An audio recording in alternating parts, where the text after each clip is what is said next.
You do well to remember that. Oh shoot, was I supposed to enable the mods? Oh shoot, I have the mods.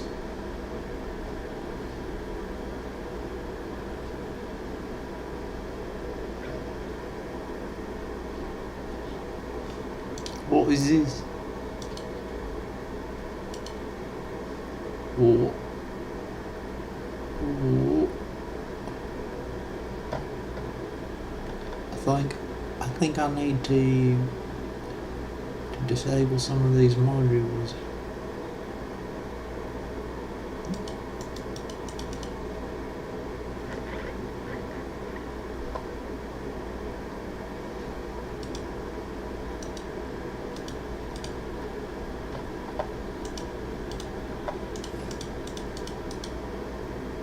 We will come back next time stronger with more mods.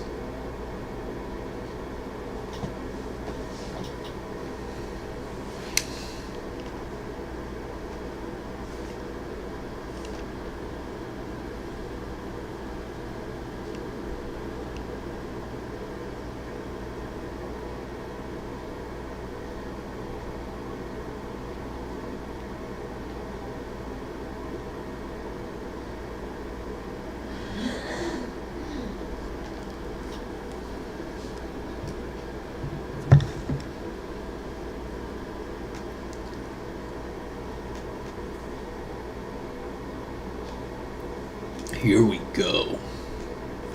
Wait, it says there's no audio? Oh, because there's nothing happening. That makes sense. Yep. Oh, watch this shit tail worlds. Go into the fuck.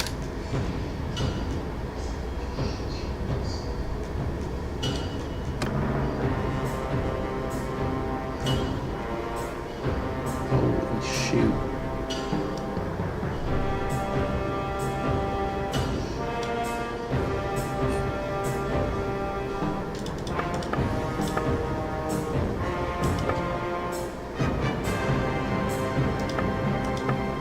Okay, looks like it's working.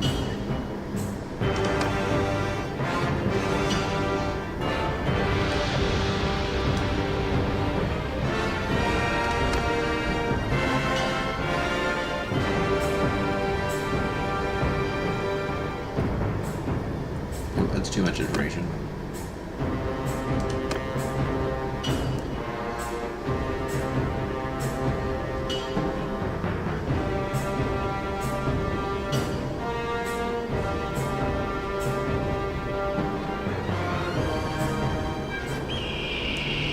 For 500 years, the Calradian Empire dominated the continent. It's a lie! Its armies scattered foes before them. The strongholds of proud tribes crumbled beneath its engines of war. From the forests of the north to the wastes of the south, all was brought beneath the standard of their legions. Brutal as the conquest was, the wise agreed that it brought peace. The land, now untroubled by armies, grew rich, but empires, like men, grow old. Leaders lose a common cause. Corruption spreads. Old enemies learn the Empire's tricks and devise new ones of their own. Until one day, the bonds holding the Empire snap. Then comes the Civil War, pitting all against all. A time of hatred. A time of suffering. But also, even in the worst hours, a time of courage and defiance.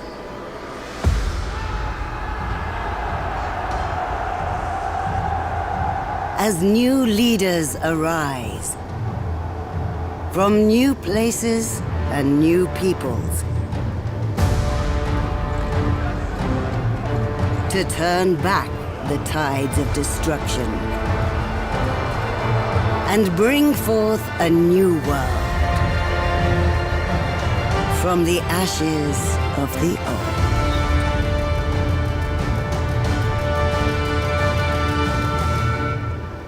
You talk a good game, but can you walk the walk? Show me the content. Alright. Race selection, good start. The Valandians are descendants of adventurers from the West who lived under the Empire for centuries before forming an independent kingdom. With the decline of imperial authority, they have evolved into a well-organized feudal society, led by a council of warlike nobles, cast of warlike nobles who prefer to fight with spear on lance on horseback.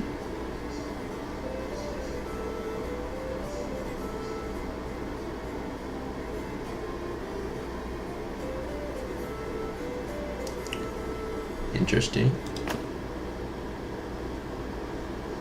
Surging into the descendants of foreign tribes of northern Coloradia. As the Empire expanded in their cold forest, they found a ready market for the luxurious furs of woodland animals from traditionally trapped and hunted. Sturgian chieftains became princes, vying for preeminence with the help of Nord mercenaries who migrated into their realm. They are good hunters and wanderers, traveling far in search of opportunity for both trade and plunder. Interesting, so these guys incorporated the Nords, because I guess they're not on here. You might remember some of this, like, terms, because you played the older Mountain Blade game, the Warband. I got you to play that for a little while with the really blocky graphics and stuff. But great game. Creating and upgrading infantry troops 25% cheaper, that's nice. Army lose 20% less daily cohesion. Okay. 20% more relationship healing from kingdom decisions. These people just fucking hate you. Okay. Calradian Empire is in decline. Even before the suspicious death of Emperor Arenikos, the once united realm was torn by political rivalries. Today, those factions are in open war, yet Calradians endure. Their methodical, holy crap, study of defensive strategy in which garrison cities slow down invading forces until mobile field armies can come to their rescue helps hold their neighbors at bay. 20% less garrison troop wage. Being an army brings 25% more influence. Village hearths increase 20% less.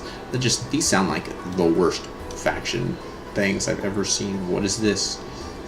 How often, like... Maybe this is like a scaling thing, you know, like, obviously in the beginning it's not going to matter, but like as you can maintain more elite troops without requiring so much money, or you can spread across a wider area of territory. But wow, these are just ass, I think. The Aserai are the inhabitants of the Nahasa Desert, a mixture of nomadic Bedouin and settled oasis farmers. Bedouin being, the spice people from Dune. They are modeled after those people. The spice people are modeled after them. They are famous. Bedouins actually made their money off of spice. They are famous for their horsemanship and their knowledge of learning of many lands, especially medicine of the learning of many lands, gained from lying on some of the continent's most lucrative trade routes. Each clan is fiercely proud of its lineage and often jealous of the others, but when united by a charismatic leader, they can make for the south. Caravans. I never used those a single time. No speed penalty on desert. That sounds cool. Daily wage of troops in the party are increased by 5% because they're made up of greedy Jews, obviously. Well played, developers.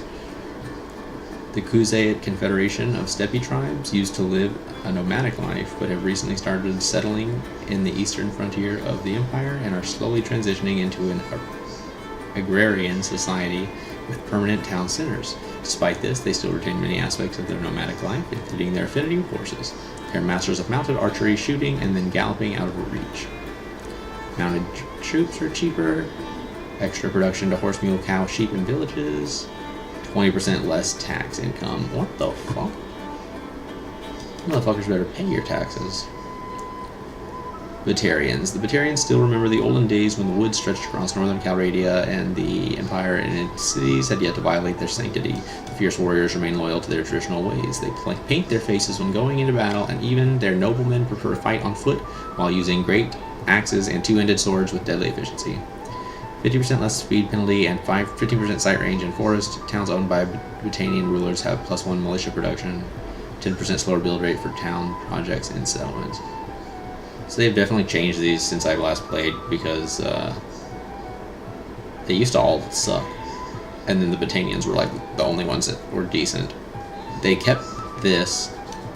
The speed penalty and the sight range is super useful because there's actually just an insane amount of forest in the game, believe it or not, and being able to move faster than people who don't have that, it just means that you run them down in the forest super easy. So there's only 2 factions that have a speed bonus as far as I saw.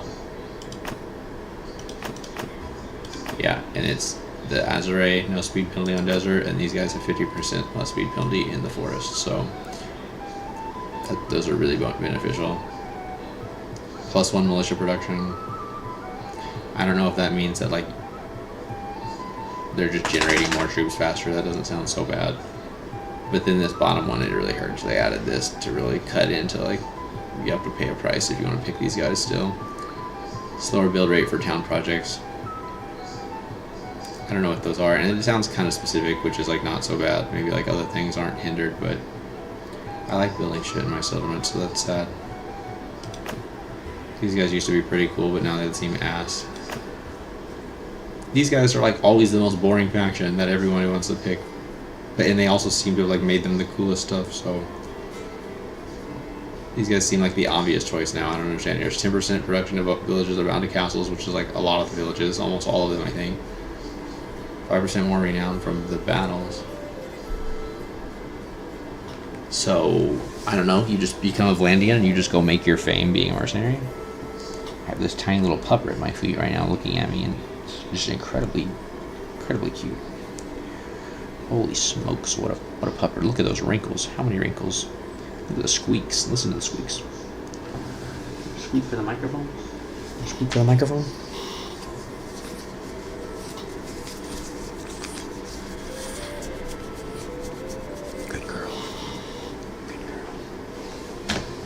There you have it.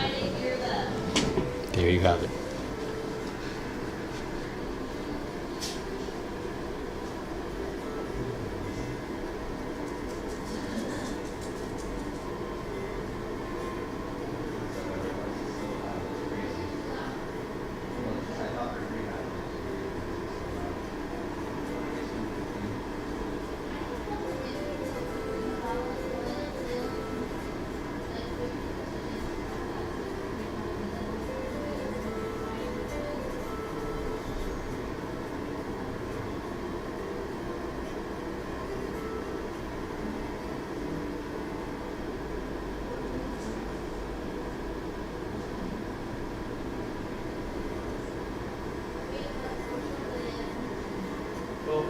I think it's more like we're choosing the one that doesn't have the shitty stuff. Like, some of the red stuff that these guys have, it like all hurts. I'm like trying to just like dodge the one that hurts the most as opposed to picking the one that's like the coolest. So, yeah, because these guys, like, I don't know how the mercenary function serves, and I guess it's only like probably a small part of the game, or like you're, like if you want to build your own army, you're probably, I don't think you can be a mercenary at the same time, so it's like, yeah, there's this nice juicy bonus of being a mercenary, but realistically, like how often are you using it? It's probably the way that's balanced out. But the red here is not bad. Like recruiting lords' armies cost 20% more influence. Like, I don't know. That's when you're like running your kingdom. That's pretty high level, like where that starts to hit you. So I don't know. This one, relationship penalty from kingdom decisions, that just is going to make you more polarizing more quickly. So that's really not that bad in the long run either. This is one of the ones that really hurt. Village hurts increase 20% less. I think that just means like they grow slower, it sounds like. So that kind of rules this out, like no matter what. That's just awful. Daily wage of troops in the party increased by 5%. That's completely negligible.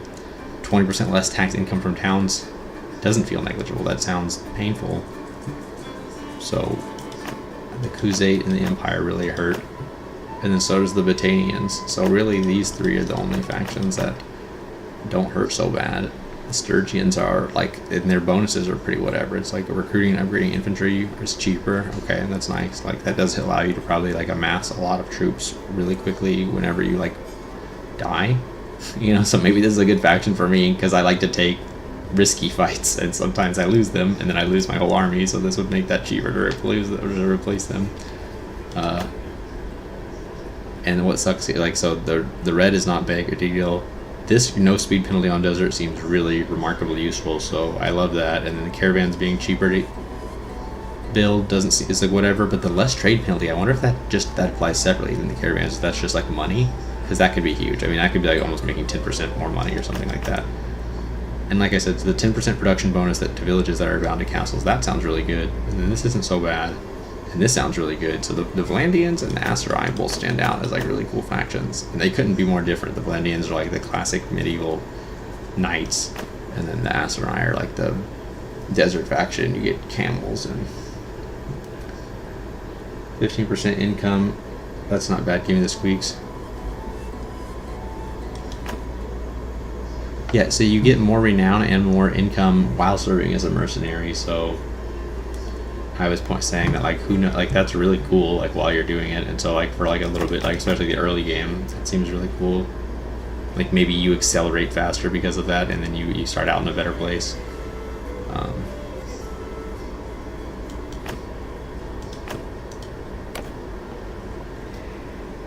I kind of thought I would have to go by now, and that it would let me like bail out of this, and it's not happening. And I don't know where my phone is at actually now that I'm saying that.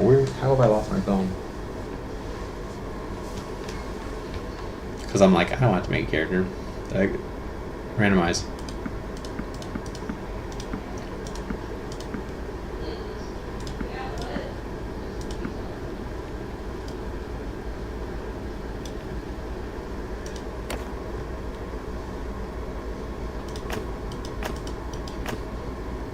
This is cool. I'll just let you like see some of this. I mean, you might remember this kind of from Warband, but they kind of they give it like a little animation and stuff too.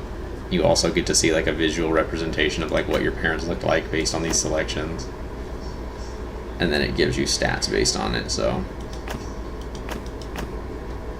you get like 2 different stats. So you could say you were born into a family of a baron's retainers. Notice they don't give you like the choice of being a noble right off the bat, and you're like servants of a noble, but you know, this still puts you in like conditions you normally wouldn't. And then it's like, look, you're a kid. What were you noted for? Your skill with horses. Like, oh yeah.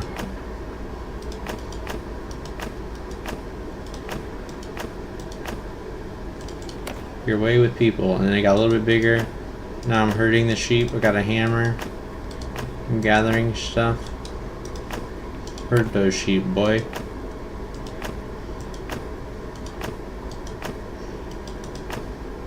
Served as a baron's groom. You treated people really well. And then me and my brother, we organized a traveler's breakout. My name is Urinter, and this is my story.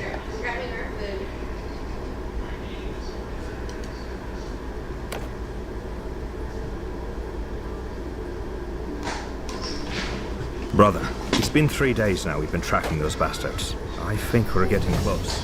We need to think about what happens when we catch them. How are we going to rescue our brother and sister? Are we up for a fight?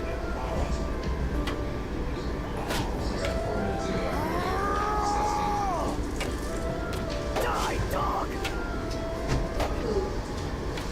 Oh my god, it looks so much better today. It's perfect.